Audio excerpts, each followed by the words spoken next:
We've got a little question here from Michael. Michael is doing his bathroom up and he noticed that he had a leak coming through the ceiling. I've seen that before. I've caused a few of them myself, actually. When you're a plumber, these things tend to happen. But anyway, what he's got here is waste pipe that comes through, and you can see that it's got these push fit systems on it. And let's have a look. He's traced the bit where the leak is, and it's just there. If you can just see in that hole there, don't know where that's coming from, but it's coming from somewhere.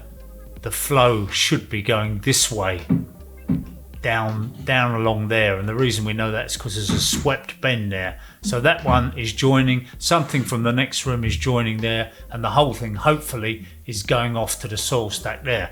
But Michael's saying that he thinks this is degraded, this pipework is degraded, but I'm not so sure that's the problem. That's polypropylene pipe. It's a push fit system which is favoured by DIY people. I don't know any professionals that use it. We tend to use solvent weld fittings, which are a lot more reliable, a lot more permanent, that wobble about, and of course you don't have the dependence on O-rings with it. You know, the whole thing just welds together. You can't mix the two up. If you've got polypropylene and you want to go solvent weld, you've got to do it with a McAlpine mechanical connector or some other mechanical connector to get you onto the different type of pipe work. You can't go gluing solvent weld onto that pipe. It just won't work. It's a slightly different size anyway.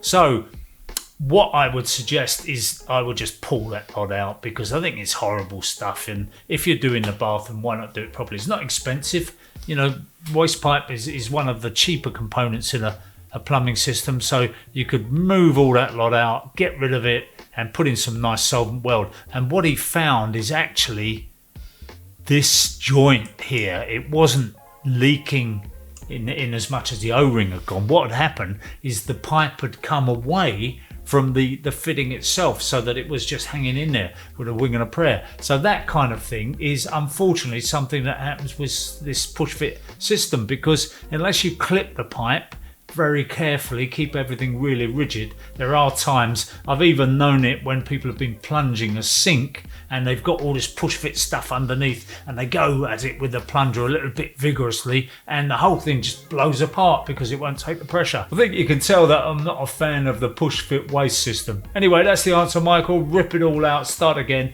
use something decent. I'm Roger Bisbee. If you've got any questions you want answered, then send them in. We can't answer them all because we get absolutely deluged. Now, this could be a full-time job for me, just doing this, and of course I would starve very quickly, because this at the moment is a free service, so grab it while you can.